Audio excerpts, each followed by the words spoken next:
மயிலாடுதுறை மாவட்டம் குத்தாலம் வியாபார சட்டி தெருவில் வசித்து வருபவர் சுந்தரம். இவர் நேற்று இருசக்கர வாகனத்தை வீட்டில் நிறுத்திவிட்டு உறங்கச் சென்றுள்ளார். காலையில் வந்து பார்த்தபோது பைக் காணாமல் போயிருந்தது.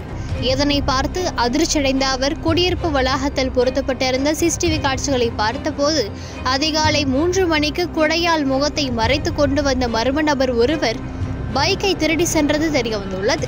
இதுகுறித்து பைக்கின் உரிமையாளர் சுந்தரம் கொடுத்த புகாரின் பேரில் போலீசார் வழக்கு செய்து மர்ம நபரை தேடி வருகின்றனர்.